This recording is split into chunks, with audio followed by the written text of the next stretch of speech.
믿음의 선택과 집중이라는 제목으로 하나의 말씀 증가하겠습니다. 그 예전 IMF 금융위기 때 어려움을 겪은 그런 기업들이 많이 있었습니다. 그런데 그런 기업들 가운데 가장 큰 특징 가운데 하나가 뭐였는가 하면 문어발식 경영이라고 하는, 이것저것 손대던 그러한 기업들은 자금적인 압박을 받고 그래서 어려움에 처했던 것들을 우리가 뉴스를 통해서 많이 압니다. 특화된 한 가지를 집중하지 못하고 이것저것 하다 보니까 뭐 좋을 땐 좋았는데 나중에는 이것저것 다 잘려나가고 만 겁니다. 사람을 돋보이게 하는 것은 10가지 재주가 아니라 꼭 필요한 한 가지, 필요할 때 가지고 있는 것이 그 사람의 실력이지 10가지 재주를 가지고 있다고 해서 그것 가지고 사는 게 아니라는 겁니다.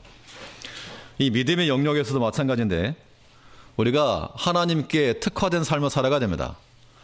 우리 하나님의 성도들이죠. 거룩한 백성들인데 그러려면 우리가 어떤 삶을 살아야 되느냐? 당연히 하나 앞에 특화된 이 한 가지를 가지고 살아야 되는데 자꾸 문어발식으로 여기저기 기웃거리고 손댈 거 안 될 거 다 대고 아무튼 이러다 보면 나중에는 지금이야 뭐 내가 자유롭게 한다라고 말할지 모르지만 나중에는 정말 팔과 다리가 다 잘려나가는 그런 자신의 모습을 발견할 수 있다는 겁니다. 우리는 하나 앞에서 어떤 모습으로 살아가야 되는가?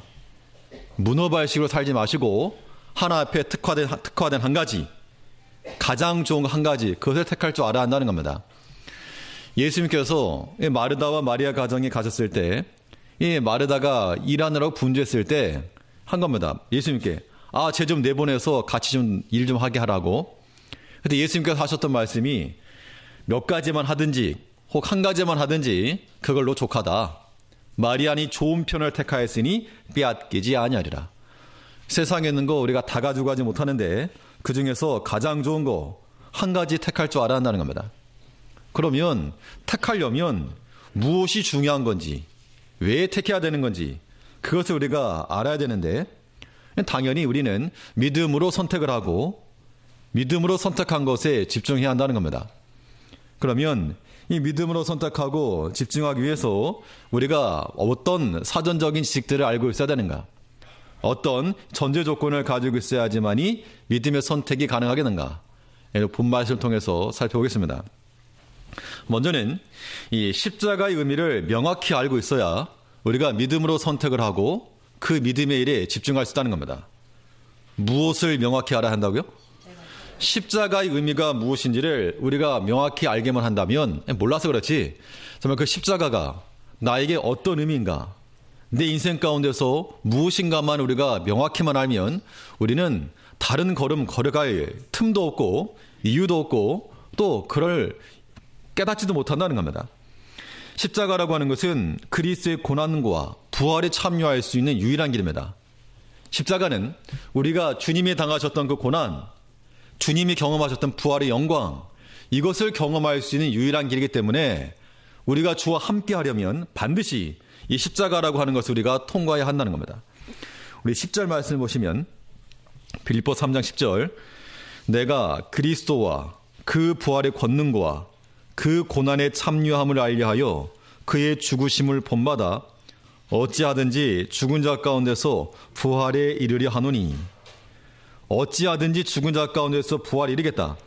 이 10절과 11절에서 바울은 내가 원하는 게 세 가지가 있는데, 하나는 난 그리스도를 원하고 예수 알기를 원하고 부활의 권능 알기를 원하고 또 주와 함께 고난당하기를 원한다, 이걸 말하고 있습니다. 세상에 자기 자신의 소원을 세 가지 말하라 그랬는데 세 가지 소원이 예수를 아는 게 소원이고 부활의 권능을 아는 게 소원이고 주와 함께 고난당하는 게 소원이고, 이런 것을 소원으로 말하는 사람이 과연 있을까? 예전에 뭐 우스갯 얘기는 하지만 예전에 어떤 사람이 꿈에 뭐 산신령 같은 사람 나타나가지고 네 소원이 뭐냐 들어주겠다, 한 가지만 들어주겠다 했더니 이 사람이 뭘 달라 그럴까? 돈을 달라 그럴까? 아니면 뭐 그냥 여자를 달라 그럴까? 하다가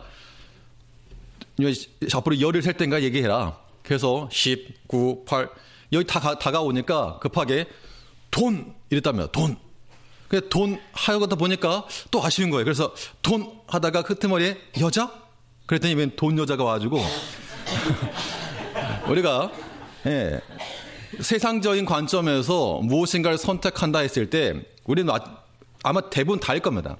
작년인가 재작년에 정확히 기억 안 나는데 제가 중고등부할 때 아들이 물어본 적 있었습니다. 너에게 돈이 아주 많으면 너희들이 할 수 있는 것보다 그 이상 많으면 뭐 할래? 한번 얘기했던 적 있죠. 했더니 나왔던 답이 어린애들 답이나 어른들 답이나 대동소이할 거라는 겁니다. 차요. 차를 얘기하는 학생이 있었고, 집이요. 집을 얘기하는 학생이 있었고, 엄마 드릴래요. 엄마 준다는 얘기는 부모님들은 자녀 준다는 얘기겠죠. 여행 갈래요. 물어보면 똑같을 겁니다. 그런데 이 믿음의 수준에서 바울 사도는 그 자신의 원함을 뭘 말했는가 하면 돈이요. 이게 말하지 않고 내가 예수 알기를 원한다. 예수 알기 원한다. 또 그 부활의 권능을 내가 알기 원한다. 십자가의 고난을 내가 알기 원한다. 정말 우리가 문어발식 삶이 아니라 오직 예수께로만 향한 그 삶이 우리 가운데 나타나려면 우리가 본받아야 한다는 겁니다. 그러면 이 예수를 안다는 것과 부활의 권능을 안다는 것과 십자가의 고난에 참여한다는 것, 이 명목은 세 가지지만 하나입니다. 하나. 예수가 곧 십자가에서 죽으신 이시요 십자가의 죽으심을 통하여서 부활하였기 때문에 우리가 부활의 권능을 얻으려면 어떻게 한다는 겁니까? 십자가의 죽음을 당해야 한다 그 얘기입니다.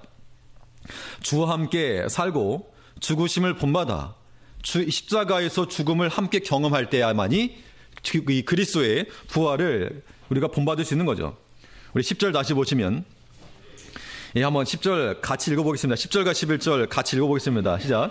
내가 그리스도와 그 부활의 권능과 그 고난의 참여함을 알려하여 그의 죽으심을 본받아 어찌하든지 죽은 자 가운데서 부활에 이르려 하노니. 부활에 이르려 그러는데 부활을 하려고 하다 보면 그 전제 조건이 뭐란 얘기입니까? 죽어야죠. 십자가에서의 죽음을 내가 그래서 경험하길 원한다 그 얘기입니다. 죽는 것 자체를 원한 것이 아니라 부활의 권능을 내가 좀 경험해 보려고 십자가에서의 죽음과 고난을 내가 경험하기 원한다 그 이야기인데, 여기 이 죽음을 본받는다 그랬는데 죽음을 본받는다, 이 본받음이라고 하는 걸 다른 말로 표현하면 이건 쉐어링이에요. 쉐어링. 보통 나눈다라고 표현하죠. 예수의 그 십자가의 죽음을 나도 같이 나눈다는 겁니다. 그것을 통해서 예수를 알고 그 부활의 권능을 알고 또 내가 마땅히 달려가야 될 길을 안다는 것인데, 그러면 십자가의 죽음을 어떻게 경험할 것인가? 이제 이것이 우리가 해야 될 일입니다. 십자가의 죽음을 경험한다 그랬는데 어떻게 하는 게 십자가의 죽음을 경험하는가? 우리가 똑같이 죽어야 되는가? 당연히 그게 아니겠죠. 십자가에 담겨있는 본질적인 의미 두 가지를 우리가 기억해야 됩니다. 이 두 가지 개념을 가지고 우리가 적용시켜 나갈 때 예수 십자가의 죽음을 함께 경험하는 겁니다. 십자가 안에 어떤 개념이 들어가 있는가? 먼저는 사랑이 포함되어 있죠. 십자가에는 사랑이 포함되어 있다는 겁니다. 죄인을 용서하시고 죄인을 구속하신 하나님의 사랑이 포함되어 있는 것이 십자가라고 하는 겁니다. 그럼 우리가 그리스도의 십자가의 죽음을 참여한다는 거, 동참한다는 거, 본받는다는 것, 뭐 하자는 얘기입니까? 사랑해야 한다 그 얘기입니다. 여기서 말하는 사랑은 하나님 사랑과 또 형제 사랑인데 어떤 감정적 사랑, 이걸 넘어서는 겁니다. 보통 남녀 간의 사랑이라 할지 혹은 부모 자식 간의 사랑이라 할지 친구 간의 사랑이라 할지, 이런 사랑의 특징은 우호적 감정 혹은 좋은 마음, 이런 게 전제 조건이죠. 내가 싫어하는 사람을 좋아할 수 없는 겁니다. 사랑할 수 없는 것이죠. 그래서 십자가의 사랑은 무엇인가 하면 근본이 내가 좋아하는 사람을 좋아하는 게 아니고 원수를 사랑하는 것이 십자가의 사랑이라는 겁니다. 이것이 죽음만큼이나 어렵기 때문에 예수님께서 죽으신 거죠.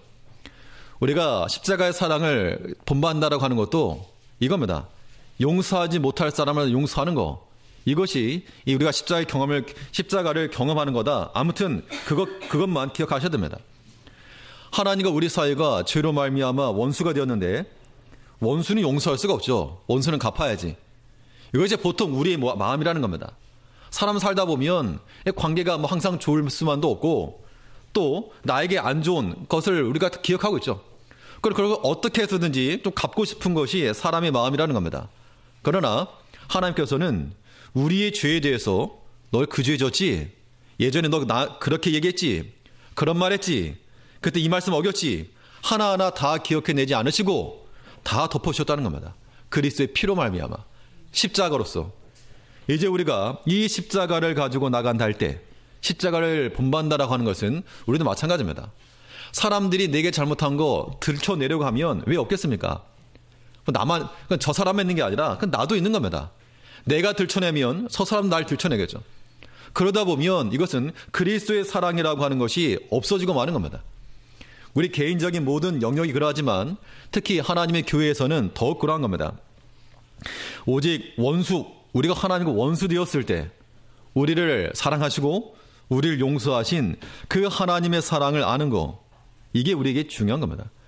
그렇기 때문에 우리가 예수 그리스도의 십자가를 경험한다는 것, 그의 죽으심을 경험한다는 것, 사랑해야 됩니다. 뭐 해야 됩니까? 사랑해야 됩니다. 누구를 사랑하는 겁니까? 하나님을 사랑, 하나님 사랑이 중요하고 또 사람 사랑인데, 당연히 내 믿음이 내 형제들이나 자녀들이나 내가 좋아하는 사람은 누구나 사랑합니다. 바리새인도 한다 그랬습니다. 이제 우리가 할 것은 사랑하기 어려운, 혹은 예수님께서 십자가 지고 가실 때 잘한다고 박수치지 않았습니다. 하나님의 뜻을 이루는 그 중요한 일을 감당했지만 비난하였고 침뱉었고 욕했고 그런 수모를 다 당하셨는데 감당하셨다는 겁니다. 때로 우리가 믿음으로 하는 이 일에 있어서 우리 비난하는 사람들 있을 수 있다는 겁니다. 또 오해하는 사람도 있다는 겁니다. 그걸 어떻게 하자는 겁니까? 그것을 극복해내는 겁니다. 그것도 감당해내는 것, 이것이 바로 십자가의 사랑으로 사랑하는 겁니다. 사람이 10가지 은혜를 받았다 그러면 한 가지는 은혜를 베풀 수 있는 겁니다. 내가 100가지 선물을 받았으면 한 가지는 줘도 아깝지 않은 겁니다. 그 한 가지마저도 아깝다 그러면 그건 사람이 아니죠. 내가 받은 은혜가 크면 클수록 한두 가지 주는 것은 전혀 아까운 게 아니라는 겁니다. 하나님께서 우리에게 주신 그 은혜와 사랑이 큰 사람은 우리가 때로 작은 것 아픔이 있어도 얼마든지 용납할 수 있는 것이고, 하나님께로부터 받은 사랑이 적으면 정말 냉랭해져가지고 이거 원수 갚지 않으면 견딜 수 없다는 겁니다. 이제 우리가 십자가의 사랑을 가지고, 하나님께서 보여준 그 사랑을 가지고 우리도 사랑해야 한다는 겁니다. 그러므로 십자가의 의미를 명확히 이해한다는 것은 그 안에 포함되어 있는 사랑이 있다라고 하는 것을 알고 그 사랑을 실천하는 것이 그리스도의 죽음을, 십자가에서의 죽음을 본받는 것이요, 거기서부터 무엇이 나오는 겁니까? 부활의 능력이 나온다는 겁니다. 사랑하는 자에게 하나님께서 주시는 내가 안다. 하나님이 알아주시면 된다는 겁니다. 그래서 꼭 우리가 들춰내고 변호받고 그런 거 하지 않아도 우리 믿음이 좀 더 커져서 용납을 하고 수납을 하고 하나님이 알아주신다라고 하는 그 믿음 가지고 나아가는 우리가 되어야 할 것입니다. 또 십자가에 어떤 의미가 포함되어 있는가 하면, 그 십자가 의미를 알아야 되는데, 먼저는 사랑이라 그랬죠. 또 하나는 이 십자가 안에는 사명이 담겨 있는 거야. 사명. 그렇기 때문에 십자가 의미를 깨달은다는 것은 우리가 무엇을 지고 가야 되는가? 사명을 지고 가는 겁니다. 이것이 그리스도의 죽음, 십자가에서의 죽음을 본받는 것이요, 경험하는 것이요, 동참하는 겁니다. 십자가 지고 가는 게 쉽지가 않죠. 쉽지가 않기 때문에 이걸 벗어버리려고 한다는 겁니다. 많은 사람들이. 그러나 예수님께서 예수님의 십자가를 지셨고 또 제자들이 하신 말씀이 자기 십자가를 져라. 자기 십자가 가지고 나가야 된다. 우리에게도 다 우리 몫에 태인 십자가가 있다는 겁니다. 그 십자가가 무엇인가? 그건 자기가 찾아야죠. 자기가. 하나님께서 내게 주신 그런 직분과 은사와 모든 달란트, 이 모든 것이 하나님께서 우리에게 맡기신 사명인 줄 알아야 됩니다. 그런 걸 어떻게 해야 됩니까? 잘 감당해요. 잘. 그냥 이거 내가 찬 완장이 아닙니다. 그걸 만약 그런 식으로 이해하게 되면 하나님의 일이 제대로 이루어질 수 없죠. 목사라고 하는 거, 제가 이제 목사로서의 그런 이 직분을 가지고 있는데, 이걸 만일 하나님께서 내게 맡기신 사명이다라고 하는 그런 사명인식이 없으면 아마 하고 싶은 대로 할지 모르겠습니다. 뭐 앞에서는 하겠지만 보지 않은 데서는 하고 싶은 대로 하고 편할 대로 하고, 하지만 그런 모습 가지고서는 하나님께서 기뻐하지도 않으실 것이고 또 유익도 없겠죠. 또 교회 내에 장로님들 계시고 권사님들 계시고 또 집사님들 계시고 각각의 그런 사명자들이 있습니다. 직분자들이. 그러면 그 직분이라고 하는 것도 하나님께서 내게 주셨다라고 생각을 해야지, 이거 사람이 줬다라든가 아니면 내가 되었다라고 하든가 그런 마음 가지면 하나님이 기뻐하지 않으신다는 겁니다. 큰 직분이 따로 있고 작은 직분이 따로 있는 게 아닙니다. 물론 달란트, 10달란트 받은 사람이 있고 5달란트 받은 사람이 있지만 그 받은 것에 충성하였을 때는 예수님께서 잘하였다 충성된 종아 똑같은 평가를 주셨다는 겁니다. 그렇기 때문에 나는 뭐 목사가 아니니까 못하겠다, 나는 뭐 장로가 아니니까 못하겠다, 나는 무슨 뭐가 아니니까 못하겠다, 이런 마음 자체가 불신앙적인 요소라고 하는 겁니다. 예수님께서 십자가를 지고 가셨죠. 자신의 십자가입니다. 자신의 십자가.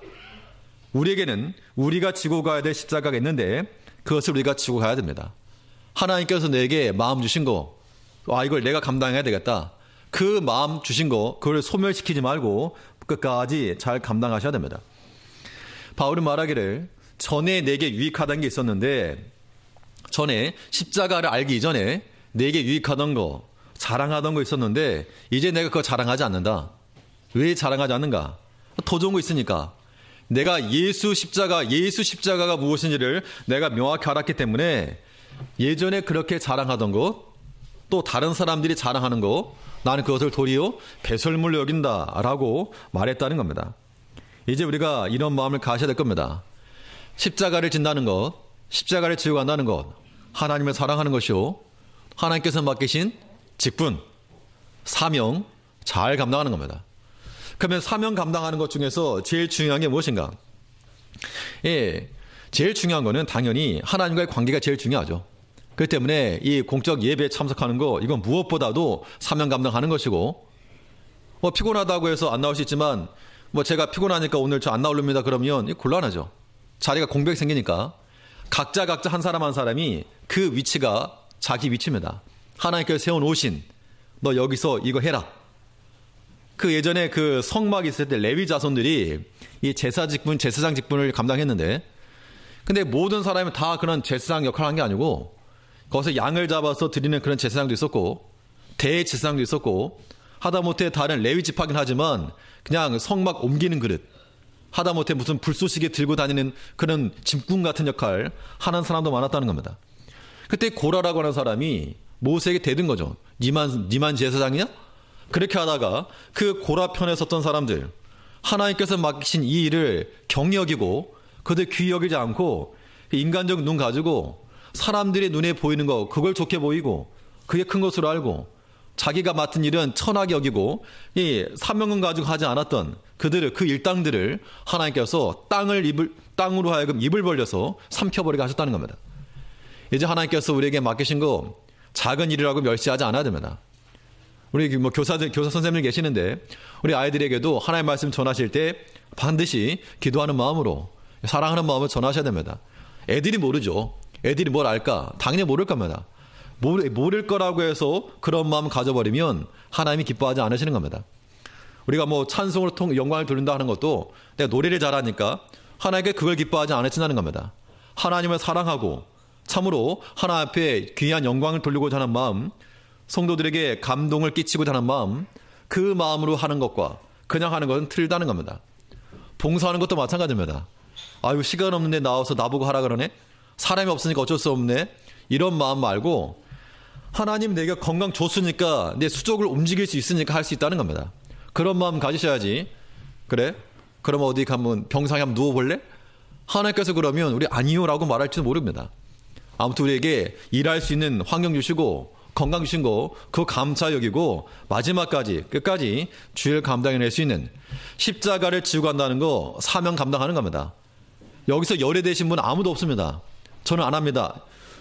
그런 거 없죠. 우리 모두가 다 각자에게 주신 하나님의 사명이 있는 줄 알고 끝까지 잘 감당하는, 십자가를 붙들고 살아가는 우리가 될 때 믿음으로 선택하고 그 일에 집중하며 살아갈 수 있다는 겁니다. 아무쪼록 내 소원이 무엇이냐 물었을 때 내 소원 오직 예수 십자가입니다 라고 말할 수 있는 모든 성도님 되시기를 간절히 바라겠습니다. 또 믿음으로 선택하고 집중하는 삶을 살아가기 위해서 우리가 알고 있어야 될 전제 조건은 무엇인가?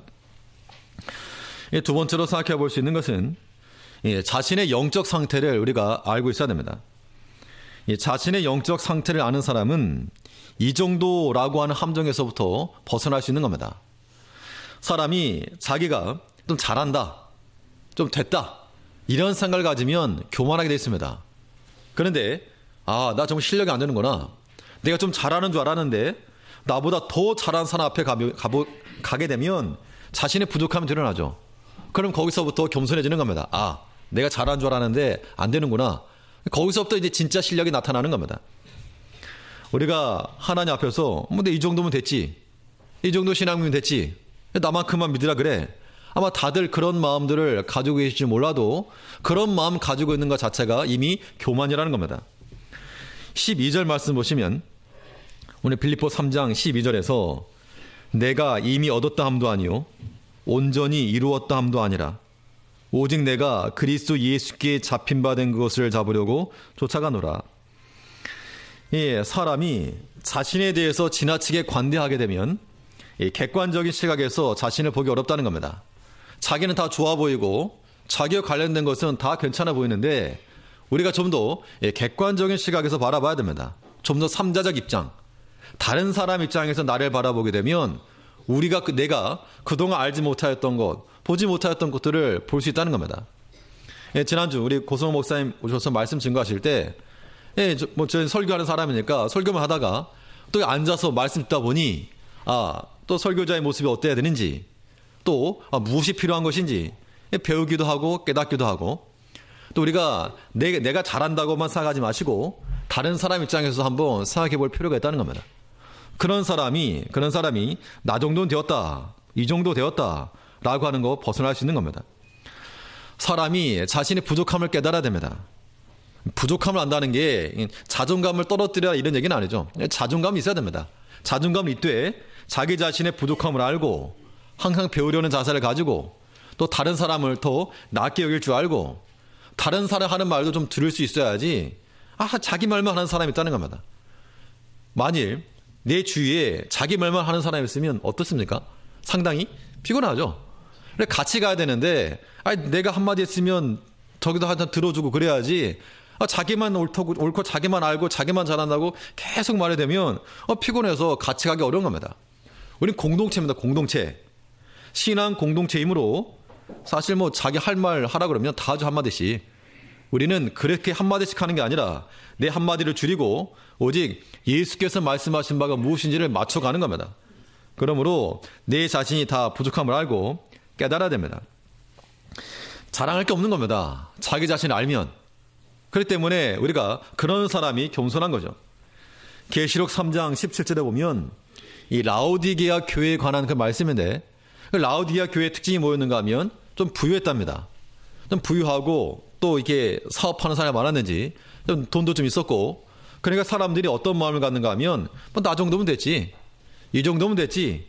그래서 신앙적으로도 뜨겁지도 않고 차지도 않고 그냥 미지근한 그런 상태였다는 겁니다.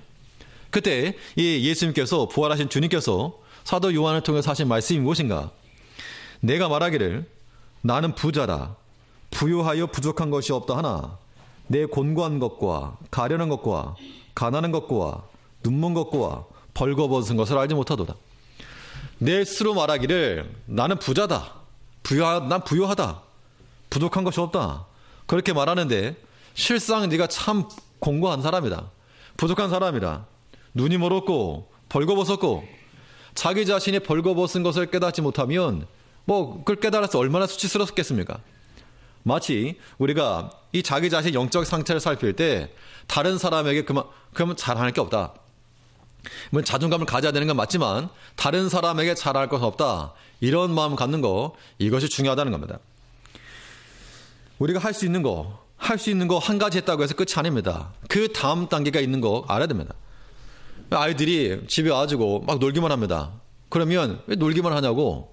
그러면 이렇게 말할 수 있겠죠. 숙제 다 했습니다. 숙제 다 한 건 잘한 거죠. 숙제 다 한 것은 잘한 건데 그것만이 다가 아니라 그 얘기입니다. 숙제한 것만 다가 아니고 또 그 다음 단계 해야 될 게 있으니까, 그래서 현상 유지만이 아니라 그 다음 단계까지 나아갈 수 있는 그런 모습이 우리 가운데 필요한 겁니다. 우리가 신앙적인 삶을 살아간다 할 때도 나 주일 예배 잘 드는데 주일 지켰는데 이것만이 아니고 그 뒤에 있는 모습까지도 우리가 찾아봐야 됩니다. 그렇게 생각하면 우리 다음 단계 저기 밖에 이 엄마는 밖에 잠깐 나가보세요. 아 자꾸 신경 쓰이네. 예. 그래서 애를 들고 왔다 갔다 하는데 자꾸 신경 써가지고 죄송합니다. 우리가 하나님을 믿는 이 모든 면에 있어서도 우리가 하나님 앞에서 우리가 신앙생활 하는 것도 마찬가지라는 겁니다. 오늘 내가 다 했다. 이게 끝이 아니고 그 다음 단계까지 나아가는 그런 모습이 있어야지만이 거기에 성장이 있고 잘하는 게 있다는 겁니다. 자기 자신의 부족함을 아는 사람은 어떤 모습을 갖는가? 당연히 겸손한 자세가 되겠죠. 그렇기 때문에 자기 자신 영적인 상태 아는 사람은 겸손한 자가 된다는 겁니다. 그래서 바울도 말하기를 내가 온전히 이룬 게 아니다. 내가 다 한 게 아니다. 바울만큼 하나님을 섬긴 사람도 없고 바울만큼 신앙의 길을 다름질하는 사람도 없지만 그는 말하기를 내가 다 한 게 아니다. 12절 다시 보니까 내가 이미 얻었다함도 아니요 온전히 이루었다함도 아니라 오직 내가 그리스도 예수께 잡힌 바 된 것을 잡으려고 쫓아가노라.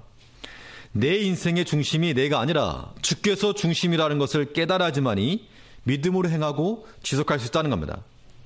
믿음의 일을 하는 건 좋은데 어떤 신앙생활, 경건생활 하는 건 좋은데 그 행동하는 주체가 누구냐? 나다가 아니라는 겁니다. 내가 아니라 내 안에 그 힘의 근원이 내가 아닌 내 안에 계신 그리스도가 힘이 될 때 그때 우리가 더 수월하게 주의를 감당하는 겁니다. 마치 이런 거죠. 바람이 불면 바람결의 바람에 의해서 우리가 머리카락이 날릴 수도 있고 쓰고 있던 모자가 날아갈 수 있는 겁니다. 또 만일 요즘 유럽 지역에 강풍이 분다 그러는데 강풍이 불어가지고 사람이 막 날아가는 거 밀려가는 겁니다. 우리 믿음의 길을 걸어가는 것도 내가 가야지 결심하고 가는 것도 중요한데 더 쉽게 갈 수 있는 길이 무엇인가? 잡아 끄는 힘에 의해서 뒤에서 미는 힘에 의해서 우리가 나아갈 수 있다는 겁니다. 예수의 힘이 성령의 바람이 우리 가운데 불어올 때 우리가 더욱 쉽게 믿음으로 선택을 할 수 있고 그 믿음의 길에 나아갈 수 있는 겁니다. 그렇기 때문에 우리가 주의 힘이 내게 영향을 미칠 수 있도록 우리가 자세를 잘 잡아야 됩니다. 주께서 내게 영향을 미칠 수 있는 그러한 자세라고 하는 것은 바로 겸손함이죠. 이 겸손한 자에게 하나님 은혜가 주어진다 그랬습니다. 비록 100만 대군이 있을지라도 이 공급이 없으면 병참이 따라오지 않으면 이 전투 지속할 수 없는 겁니다. 우리가 하나 앞에서 은혜의 공급함을 받고 살아가는 사람, 믿음의 길을 계속 갈 수 있는 겁니다. 그러니까 영적 싸움을 싸울 줄 아는 사람은 무엇부터 챙기겠습니까? 전투하려면 이거 식량의 보급로부터 잘 확보하는 것처럼 영적 싸움을 싸우는 사람은 하나님의 공급하시는 그 은혜부터 챙겨야 됩니다. 하나님과의 관계가 막히지 않도록 하는 게 무엇보다 중요하다는 겁니다. 그 길이 바로 겸손이죠. 겸손한 길을 통해서 은혜가 공급되기 때문에 우리가 이 믿음의 길을 걸어가고 주 앞에 살아가려면 반드시 겸손한 자리에 서서 하나님께로부터 주어진 은총을 잘 받아야 됩니다. 잠언 3장에 보면 진실로 그는 거만한 자를 비웃으시며 겸손한 자에게 은혜를 베푸시나니. 야고보서에도 베드로전서에도 겸손한 자에게 은혜를 베푸시고 교만한 자를 물리치신다. 이것이 하나님의 일관된 특성이십니다. 오늘날도 마찬가지로 우리가 만일 내가 되었다 라고 생각하고 교만한 자들, 혹은 여기서 보면 교만이라고 하는 것은 뭐냐, 내가 높다 이렇게만 생각하는 것이 아니라 다른 사람 무시하는 게 교만입니다. 다른 사람이 무시하는 것, 그거 틀렸다. 다른 사람이 말하는 거, 그거 잘못되었다. 그렇게만 말하면 그것도 교만 중에 하나라는 겁니다. 또 들을 수 있어야 된다. 또 듣자는 겁니다. 들으면서 같이 가자 이런 얘기죠. 그러므로 우리가 비록 적은 왕의 권세를 입고 나올지라도 하나님으로 자기 힘을 삼는 백성을 이기지 못하는 겁니다. 우리가 어떤 사람이 되어야 되는가? 우리는 하나님으로 자기 힘을 삼고 그 힘으로 살아갈 때 우리가 믿음으로 선택이 가능하고 믿음으로 살아가는 것이 가능하다는 겁니다. 이런 힘과 능력이 우리 가운데 주어져야 됩니다. 그러기 위해서 우리가 힘써야 할 것이 무엇인가? 우리는 다른 거 말고 아무튼 하나님께 주시는 그 힘을 받도록 자기 자신의 영적인 상태를 바로 알아야 됩니다. 내가 벌거벗은 수치를 깨달을 때 그때 하나님 앞에 은총을 구하는 겁니다. 자랑할 것이 없고 하나님의 은혜가 아니면 살 수 없음을 다시금 고백하는 겁니다. 참 사람이 너무나 간사해서 우리가 어려움에 처할 때 정말 간절하게 기도할 때는 정말 우리 간과 쓸개 다 내어드릴 것처럼 하나님을 찾고 구하고 살려달라고 애원하지만 정말 그 순간에 지나가게 되면 하나님께서 형통한 길을 주시게 되면 자기가 잘나서 그렇게 된 줄 알고 그 은혜를 깡그리 잊어버리고 하나님께서 원하시지 않는 잘못된 길을 행할 때가 많다는 겁니다. 다른 사람 얘기가 아니라 그게 저 얘기일 수 있고 여기 계신 분들 한 사람 한 사람 얘기를 하는 겁니다. 오늘날까지 우리가 어려움에 처했을 때 다들 정말 눈물 콧물 빠지는 그런 기도 다 해보셨을 겁니다. 그런데 그때는 정말 간절했지만 지나고 나니까 언제 그랬냐는 듯이 정말 악한 마음이죠. 악한 마음.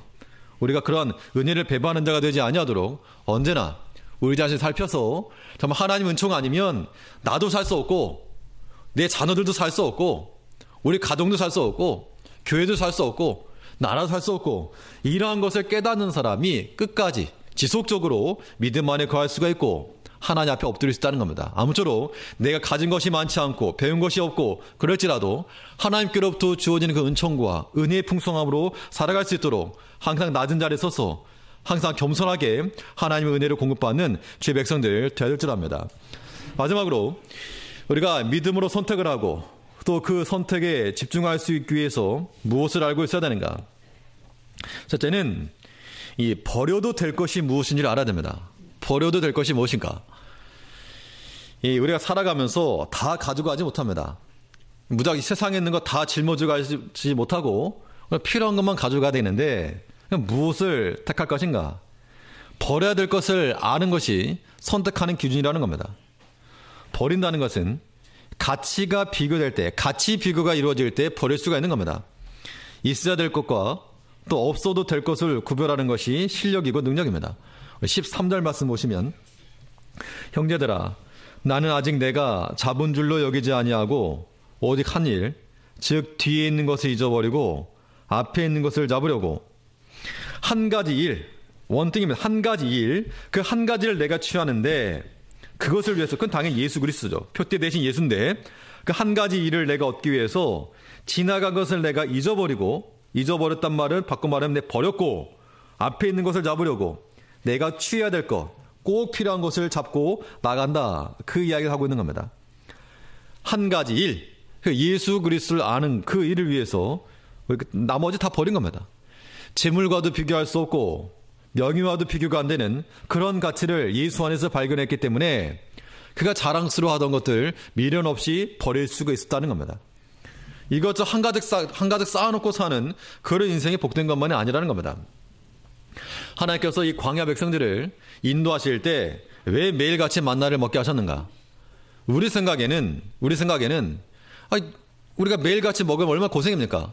그냥 일주일치라도 좀 놓고 일주일치 좀 쌓아놓고 먹으면 좀 하루라도 속 편할 텐데, 그러나 하나님께서는 40년 그 광야를 지내면서 매일과 같이 하나님의 은혜로 산다, 하나님이 주셨다 라고 하는 것을 알게 하시려고 매일같이 주셨다는 겁니다. 그때 우리는 세상에 있는 거 우리가 쌓아놓고 살지 못할지라도 잘 쌓아놓게 되면 어떤 마음 깨시는가 하면 하나님 떠납니다. 안 그럴 것 같지만 100이면 100, 내가 안전하고 부유하고 하나님 의지하지 않아도 살만하면 다 하나님 떠나죠. 하나님께 우리를 사랑하시기 때문에 때로는 금하시고 안 주셨다, 그렇게 생각도 할 필요가 있어 보입니다. 그러므로 우리에게는 꼭 필요한 거, 기묘한 거, 정말 중요한 거 요거 남기고 다 정리할 길도 알아야지만이 오직 한 일, 예수 그리스도를 따라가는 것이 가능하다는 겁니다. 만약 그렇지 못하고 재물도 따라가야 되겠고 또 친구도 따라가야 되겠고 또 취미생활도 따라가야 되겠고 이게 산에도 따라가야 되겠고 들에도 따라가야 되겠고 이래버리면 우리가 오직 한 가지를 따라갈 수 없다는 겁니다. 버려도 될 것이 무엇인지를 우리는 정확히 알아야 됩니다. 오직 그 하나를 얻기 위해서 지나간 거, 전했던 거, 이것들은 다 버렸다 그랬으니까 우리가 정함 없는 재물이나 또는 소망이 없는 세상 것에 예수를 잃어버린 일이 없도록 언제나 우리 시야를 예수께 고정시킬 수 있는 그런 모습을 갖춰야 됩니다. 이사 갈 때도 아무거나 버리지 않죠. 중요한 건 냅두고 필요 없는 건 버립니다. 버려도 끝이 없는 게 물건인데 버리면 필요한 거면 또 사겠죠.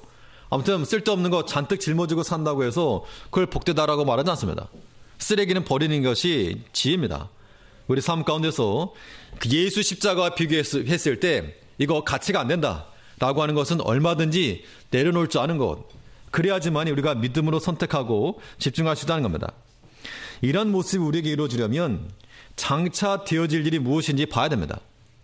장차 되어질 일을 볼 때 버릴 것의 구별이 가능하죠. 우리 13절 다시 보니까 형제들아 나는 아직 내가 잡은 줄로 여기지 아니하고 오직 한 일, 즉 뒤에 있는 것을 잊어버리고 앞에 있는 것을 잡으려고, 즉 뒤에 있는 것을 잊어버리고 앞에 있는 것을 지금 따라간다 그 이야기입니다. 사람들 가운데 보면 이 자꾸 옛날 것, 뒤의 것을 뒷걸음질 치는 사람이 있습니다. 예전 것을 자꾸 이야기하게 되면 소망이 없죠. 예전 것은 우리가 잊을 것 속히 잊어버리고 앞을 향해 나가야 됩니다. 예수님께서 십자가를 지신 것도 십자가의 고난을 어떻게 감당하셨는가? 히브리서에 보면 어떻게 십자가를 감당하셨다 그랬습니까? 십자가 너머에 있는 즐거움을 보셨다 그랬습니다. 십자가 지는 것 자체는 고난이고 아픔이고 고통인데 십자가 너머에 있는 즐거움을 보시고 십자가의 부끄러움을 개의치 않았다 그랬다는 겁니다. 그러므로 우리가 앞에 있는 거 봐야 됩니다. 앞에 있는 거 어디까지 볼 것인가? 우리가 만일 하루 앞 혹은 한 달 앞에 일만 내다봐도 우리가 손해 나는 일 없을 겁니다. 그런데 우리에게는 영혼을 내다볼 수 있는 지혜를 주셨죠. 장차 이 세상은 다 불타 없어질 것이요 주님께서 다시 재림하실 것이요, 이것이 명확한 사실임에도 불구하고 우리가 그것을 그냥 남의 이야기처럼 살아간다면 우리는 제대로 유익함을 얻지 못할 것입니다. 우리가 장차 되어질 일을 분명히 알고 우리가 세상의 것 아무리 수고하고 노력해봐야 그건 다 어떻게 될 것이라? 다 없어지고 말 것이라. 오직 믿음으로 행하는 것, 믿음의 친구만 무덤 속까지 끝까지 따라가는 겁니다.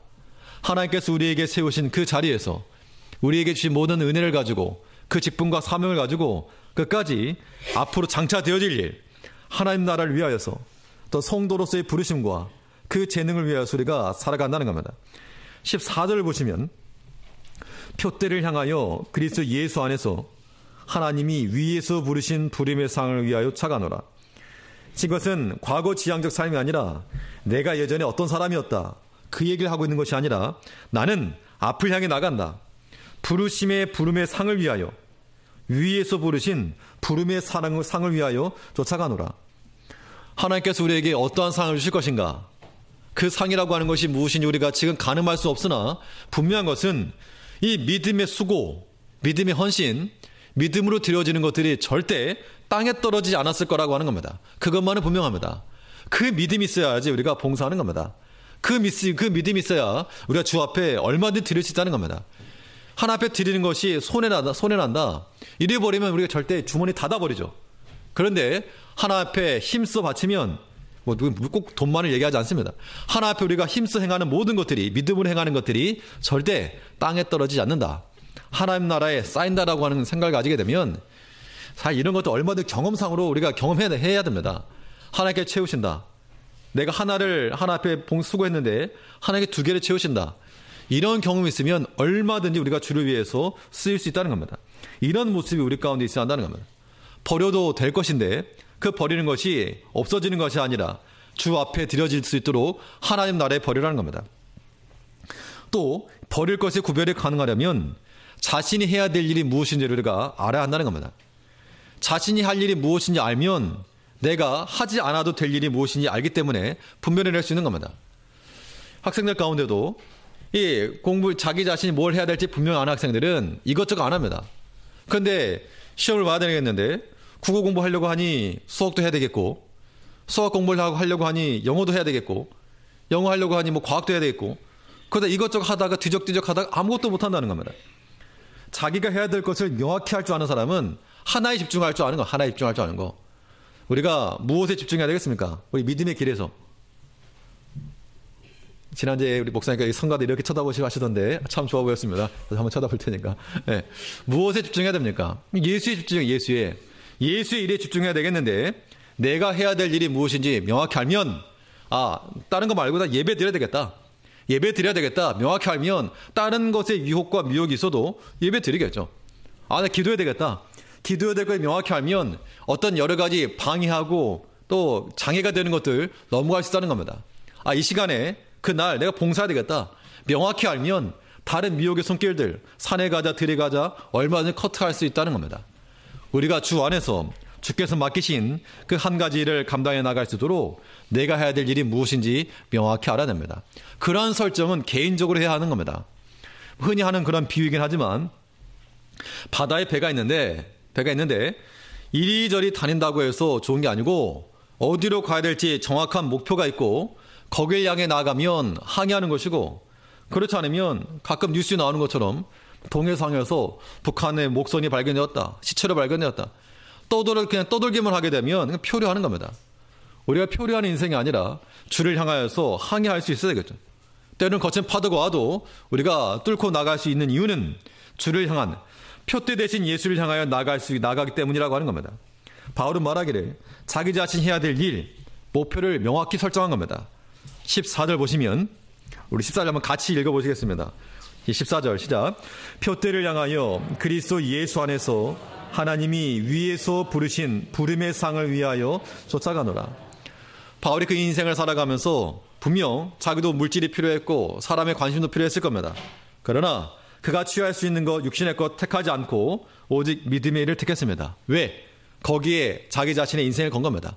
거기에 은혜가 있었고 사명이 있었고 거기에 자기 자신의 상이 있었다고 본 겁니다. 그렇기 때문에 믿음으로 사는 사람은 결코 어리석은 사람이 아니라는 겁니다. 때로 그런 말 듣기도 하죠. 왜 그렇게 믿는가? 왜 유별나게 믿는가? 세상 사람은 항상 우리에게 그렇게 말한다는 겁니다.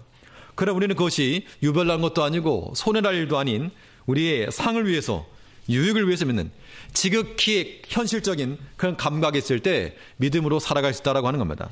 그러므로 우리가 믿음 안에서 믿음으로 선택하고 그 일에 집중하여 하나님 은혜 가운데 충만히 거하는 주의 성도 되시기를 간절히 바라겠습니다. 다시 기도하시겠습니다. 우리를